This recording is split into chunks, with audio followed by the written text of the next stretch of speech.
हरिः ओम श्री गुरुभ्यो नमः।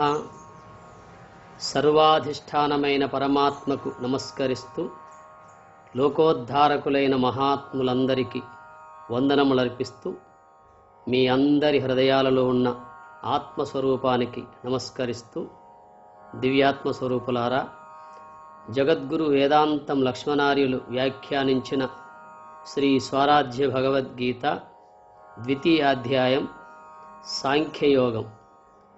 ధ్యాయతో విషయాన్ పుంసః సంగస్తేషు ఉపజాయతే, సంగాత్ సంజాయతే కామః, కామాత్ క్రోధోభిజాయతే, క్రోధాత్ భవతి సమ్మోహః, సమ్మోహాత్ స్మృతివిభ్రమః, స్మృతిభ్రంశాత్ బుద్ధినాశః, బుద్ధినాశాత్ ప్రణశ్యతి.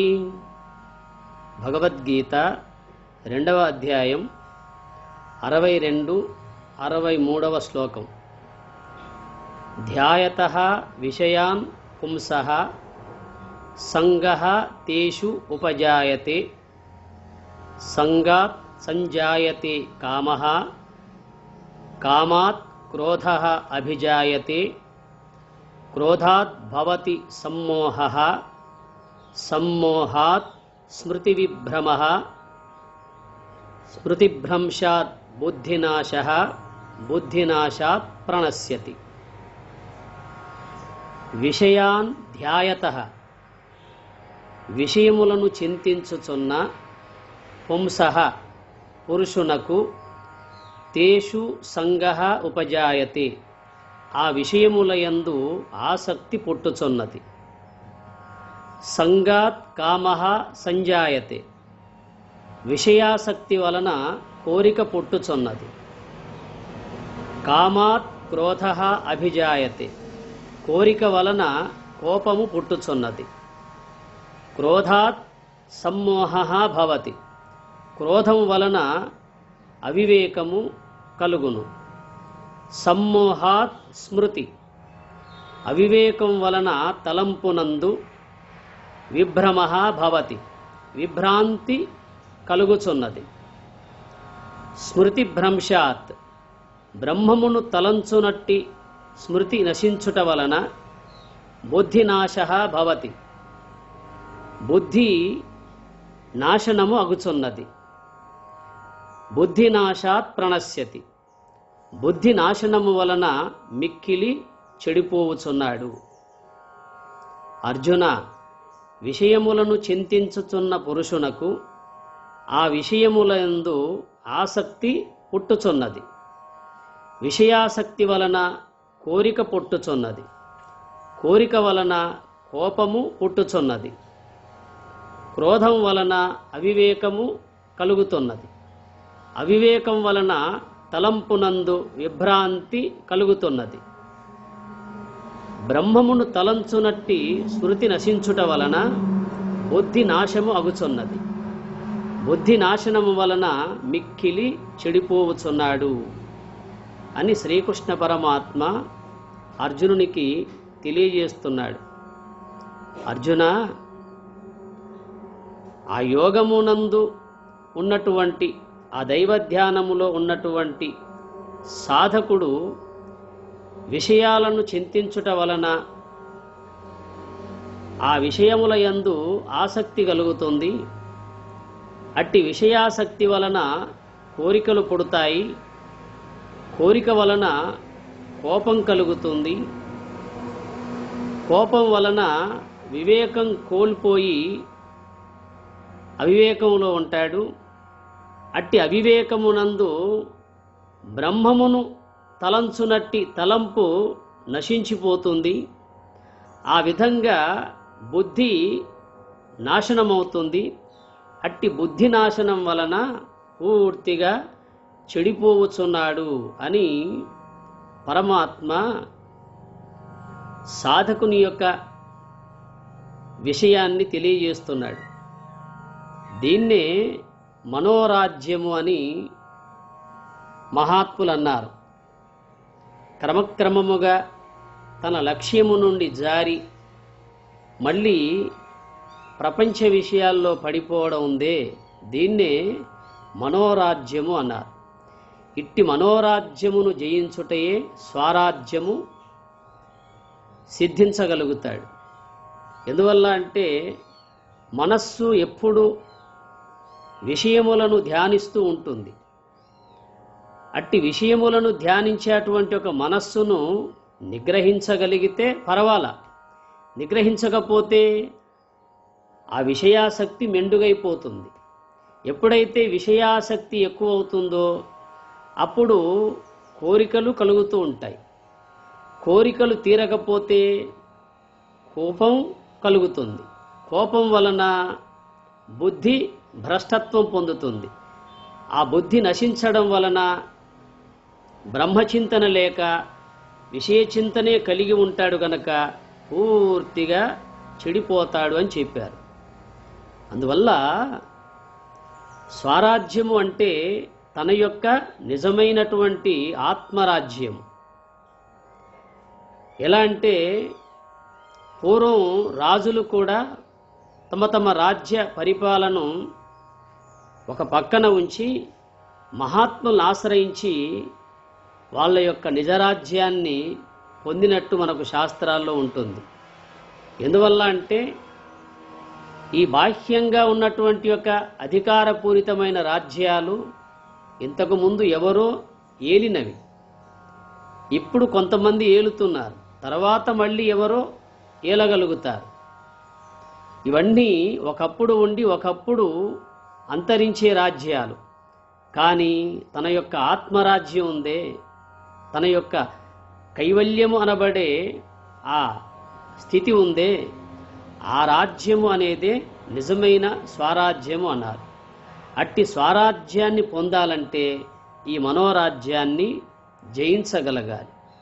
అందువల్ల అర్జున, విషయములను ధ్యానిస్తున్నటువంటి ఒక పురుషునికి ఆ విషయముల యందు ఆసక్తి కలుగుతుంది.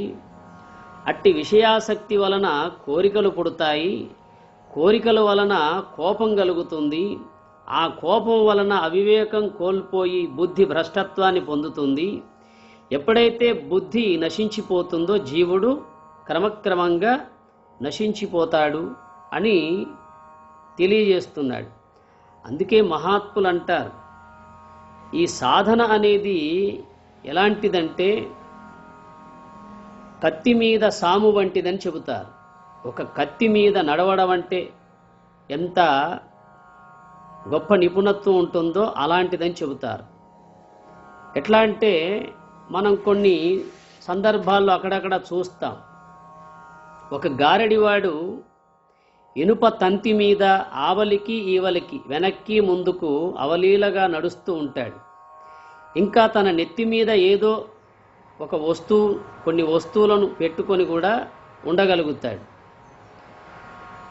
కింద జనులు చూస్తూ చప్పట్లు కొడతారు, ఈలలు వేస్తారు, గోలలు చేస్తారు. అయినప్పటికి కూడా తన చూపు ఎక్కడైతే ఉంచితే తాను కింద పడకుండా ఉంటాడో అక్కడ ఉంచగలుగుతాడు. అట్లాగే సాధకుడు కూడా ఆ దైవధ్యానములో ఉన్నప్పుడు, అంతర్ముఖ వృత్తి రూప యోగములో ఉన్నప్పుడు తాను కూడా ఆ విధంగానే ఉండాలి. గానంబున్నటనంబు తాళగతులన్ గావించుచున్ చారు విద్యా నైపుణ్యమున్ చూపుచున్ శిరము మీదన్ గల్గు పెందొంతురన్ పూనన్ గైకొను నాట్యశీలుని గతిన్ పుంఖాను పుంఖోజ్వలన్ నానార్థానుభవగ్నుడయ్యు బుధుండానందాత్ముని కాంచున్ మదిన్ అని సీతారామాంజనేయ సంవాదం తెలియజేస్తుంది. గానంబున్నటనంబు తాళగతులన్ గావించుచున్ చారు విద్యా నైపుణ్యములన్ చూపుచున్ శిరము మీదన్ గల్గు పెందొంతురన్ ఊనన్ గైకొను నాట్యశీలుని గతిన్ పుంఖాను పుంఖోజ్వలన్ నానార్థానుభవగ్నుడయ్యు బుధుండానందాత్మున్గాంచున్ తనమదిన్ అని చెప్పారు.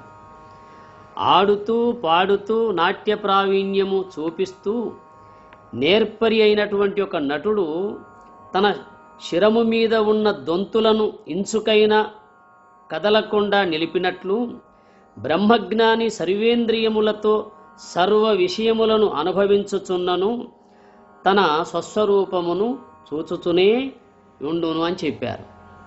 ఎందువల్ల అంటే ఇంద్రియ విషయాలు ఎంత వ్యధపెట్టినా కూడా ఆ విషయాల వంక పోకుండా ఉన్నవాడే స్థిరమైన బుద్ధి గలవాడు, అతడే స్థితప్రజ్ఞుడు అని చెప్పారు కదా. అందువల్ల అట్టి స్థితప్రజ్ఞుని యొక్క లక్షణాల్లోనే ఈ విషయం ఎందుకు చెప్పారు అంటే ఆ స్థితి కంటే ఈ స్థితి చాలా ఘోరమైనది, నీచమైనది. ఆ ఉన్నత స్థితి కంటే ఇది చాలా నీచమైనదని తెలియజేస్తున్నాడు. ఎందువల్ల అంటే జీవుడు తాను పొందదగినటువంటి యొక్క ఏ స్వరూపమైతే ఉందో ఆ స్వరూపము నుండి చ్యుతుడయ్యి అవిద్యా సంబంధ అజ్ఞాన సంబంధ విషయ ప్రపంచంలో ఎలా పడిపోతున్నాడో ఈ 2 శ్లోకాలు తెలియజేస్తున్నాయి. అందువల్ల 2వ అధ్యాయంలో 62, 63 శ్లోకాలు జీవుణ్ణి అధపతనానికి చేరుస్తున్నాయి అని చెప్పబడ్డాయి. అదేవిధంగా భగవద్గీతలో 8వ అధ్యాయం 12, 13 శ్లోకాలు జీవుణ్ణి తాను ఉన్న స్థాయి నుంచి ఉన్నత స్థాయికి చేరగలుగుతున్నాడని ఆ 2 శ్లోకాలు చెబుతున్నాయి. ఆ 2 శ్లోకాలేమో జీవుడు దేవుని పొందేటువంటి ఉన్నతమైన స్థాయిని చెబుతున్నాయి. ఈ 2 శ్లోకాలేమో తానున్నటువంటి స్థితి నుండి ఇంకా అధమ స్థాయికి చేరిపోతున్నాడని చెబుతున్నాయి. దీన్ని బట్టి మనం ఆలోచించితే మన ధ్యానం కూడా ఇలాగే ఉందేమో. ఎందువల్ల అంటే ధ్యానం కుదరడం లేదు, మనసు నిలవడం లేదంటే కారణం ఏమిటో మనం వెతకాల. ఎందువల్ల అంటే ఎవరి యందైతే సత్వగుణము అగ్రభాగంలో ఉంటుందో వాళ్లకు కూర్చోగానే ధ్యానం కుదురుతుంది. ఎవరిలోనైతే రజోగుణము అగ్రభాగంలో ఉంటుందో వాళ్లకు కూర్చోగానే ఆలోచన పరంపరలన్నీ వచ్చి పడతాయి. అంతకుముందు తల బద్దలు కొట్టుకున్న గట్టిరాని విషయాలన్నీ అప్పుడే వచ్చి పడతాయి. ఎవరి యందైతే తమోగుణము అగ్రభాగంలో ఉంటుందో వాళ్లకు ధ్యానంలో కూర్చోగానే నిద్ర వస్తుంది. అదే ఈ తమోగుణ సంబంధమైన మనస్సు నిద్రను తెచ్చిపెడుతుంది, రజోగుణ సంబంధమైన మనస్సు ఆలోచన పరంపరల్లో పడవేస్తుంది, సత్వగుణముతో కూడుకున్నటువంటి ఒక మనస్సు ఆ నిఘాలో ఉంచగలుగుతుంది. దీన్ని బట్టి మనము సత్వగుణము సమకూర్చుకోవాలి, ఈ రజోగుణ తమోగుణాలను పక్కకు నెట్టివేయగలగాలి. అందువల్ల ఇందులో చేయవలసింది ఒక్కటే, ధ్యానం కుదిరినా కుదరకపోయినా బ్రహ్మనిష్టలో అనగా ఆ యోగమునందు ఉండడం అనేదే మన అలవాటుగా ఉండాలి. అలా చేస్తున్నప్పుడు మనస్సు తన వ్యాపారం మానుకుంటూ ఉంటుంది. మనస్సు యొక్క వ్యాపారం ఏమిటి? సంకల్ప వికల్పాలతో కూడిందే మనస్సుకున్న వ్యాపారం. అట్టి వ్యాపారానికి దూరంగా ఉంటుంది మనస్సు. అప్పుడు మనకు క్రమక్రమంగా మనస్సు మన మాట వింటుంది. అందువల్ల అర్జున, ఏ విధంగానైతే విషయములను ధ్యానిస్తున్నటువంటి యొక్క సాధకుడు ఆ విషయాల యందు ఆసక్తి కలిగి ఉంటాడో అట్టి విషయాసక్తి వలన కోరికలు పుడతాయి, కోరికల వలన కోపం పుడుతుంది, కోపం వలన వివేకం కోల్పోయి అవివేకంలో పడతాడు, అవివేకం వలన విభ్రాంతి కలుగుతుంది. అప్పుడు స్మృతిభ్రంశాత్, అదే అనగా ఆ బ్రహ్మమును తలంచునట్టి స్మృతి నశించుట వలన బుద్ధినాశ భవతి, బుద్ధి నశించిపోతుంది, తద్వారా బుద్ధినాశాత్ ప్రణశ్యతి అన్నాడు. అందువల్ల భ్రంశము అంటే యథోచితాత్ ధర్మాత్ భ్రంశశ్చలనం భ్రేష ఇది ఉచ్యతే అని నిఘంటు చెబుతుంది. యథోచితాత్ ధర్మాత్ భ్రంశశ్చలనం భ్రేష ఇత్యుచ్యతే. తనకు ఉచితమైనటువంటి యోగ ధర్మము నుండి చలనమే భ్రేషము అని చెప్పబడుతుంది. తాను పొందగలిగే అటువంటి ఒక ఆ ఉన్నత స్థాయి నుంచి కింద పడవేసేదే భ్రేషజం అన్నారు. అందువల్ల మనకు కావలసింది ఆ కైవల్యము. ఆ కైవల్యము నొందడానికి మనం ప్రయత్నిస్తూ ఉంటాం. అట్టి ప్రయత్నం విఫలం కావడమే దాన్ని భ్రేషము అంటారు. అందుకే యథోచితాద్ధర్మాత్ భ్రంశశ్చలనం భ్రేష ఇతి ఉచ్యతే అని చెప్పబడింది. అందువల్ల తనకు ఉచితమైనటువంటి ఆ యోగ ధర్మము నుండి వైదొలిగించేది ఏదైతే ఉందో దాన్నే భ్రేషము అని చెప్పారు. అందుకే దీన్నే మహాత్ములు మరొక విధంగా ఏం చెబుతారంటే, పరమపద సోపానం మనం ఆడుతూ ఉంటాం. 1, 2, 3, 4 ఈ విధంగా ఒక్కొక్క మెట్టు నిచ్చెనలో మనం ఎక్కుతూ ఉంటాం. కర్మగాలి ఎక్కడైతే పాము యొక్క తల ఉంటుందో ఆ పాము యొక్క తలను అనుసరించి మళ్ళీ ఆ పాము యొక్క తోక ఎక్కడికి ఉంటుందో అక్కడ చేరిపోతాం. ఇది అంతే. ఎట్లయితే పరమపద సోపానాన్ని ఆడేటప్పుడు 1, 2, 3 ఆ విధంగా మనం ఆడి పైకి పోతాం. అక్కడ ఏదైనా పాము యొక్క తల ఉంటే ఆ తలను అనుసరించి కింద తోక ఉంటుందే అక్కడ దాకా వచ్చి పడ్డట్టుగా సాధకుని యొక్క స్థితి కూడా అంతే. ఒక్క సంకల్పం వచ్చి పడితే దానికి అనుగుణమైనటువంటి ఒక విషయము కలుగుతుంది. ఆ విషయాసక్తి వలన ఇక అంతా వచ్చేస్తుంది. ఎందువల్ల అంటే అరిషడ్ వర్గాలలో కాముడు పెద్దవాడు. అది కామం అంటే కోరిక గలది, కోరికలకు నిలయము. అందువల్ల కామ, క్రోధ, లోభ, మోహ, మద, మాత్సర్యం అని ఈ 6 చెప్పుకుంటాం. ఈ 6 పెద్దవాడెవరు? కాముడే. పెద్దవాడు ఉన్నాడంటే చిన్నవాడు ఉన్నట్టే. ఎట్లా అంటే మన వాళ్ళు వీడు మా పెద్దవాడండి అని ఇతరులకు పరిచయం చేస్తారు, లేదా వీడు మా చిన్నవాడండి అని ఇతరులకు పరిచయం చేస్తాడు. అలా ఇతరులకు పరిచయం చేసినప్పుడు వీడు మా పెద్దవాడు అంటే చిన్నవాళ్ళు ఉన్నట్టే కదా, వీడు మా చిన్నవాడండి అంటే ఇక పెద్దవాళ్ళు ఉన్నట్లే కదా. అట్లాగే కామం అనేది ఉన్నది అంటే, కోరిక అనేది ఉన్నది అంటే ఇంకా మనలో మన్మథుడు తాండవిస్తున్నాడని అర్థం. అందువల్ల అట్టి మన్మథ రూప కామాన్ని జయించగలగాలి. ఎప్పుడైతే ఆ కామాన్ని జయించగలుగుతామో, ఆ కోరికలను జయించగలుగుతామో మనస్సు ఏకాగ్రత కలిగి ఉంటుంది. అందువల్ల లక్ష్యచ్యుతం చేత్ యది చిత్తమీషత్ బహిర్ముఖం సన్నిపతేత్త తస్తతః ప్రమాదత ప్రచ్యుత కేలికందుకః సోపాన పంక్తౌ పతితో యథా తథా అని వివేక చూడమని తెలియజేస్తుంది. లక్ష్యచ్యుతం చేత్ యది చిత్తమీషత్ బహిర్ముఖం సన్నిపత్తేత్త తస్తతః ప్రమాదత ప్రచ్యుత కీలికందుకః సోపాన పంక్తౌ పతితో యథా తథా అన్నారు.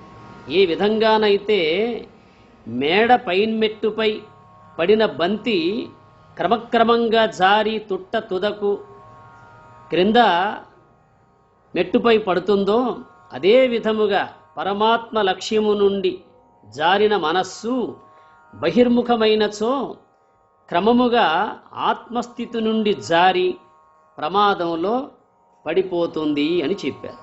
వివేక చూడామణి ఆదిశంకరాచార్య రచించినటువంటి వివేక చూడామణిలో ఈ విషయం ఉంటుంది. లక్ష్యచ్యుతం చేత్ యది చిత్తమీషత్ బహిర్ముఖం సన్నిపతేత్త తస్తతః ప్రమాదతః ప్రచ్యుత కీలికందుకః సోపాన పంక్తౌ పతితో యథా తథా.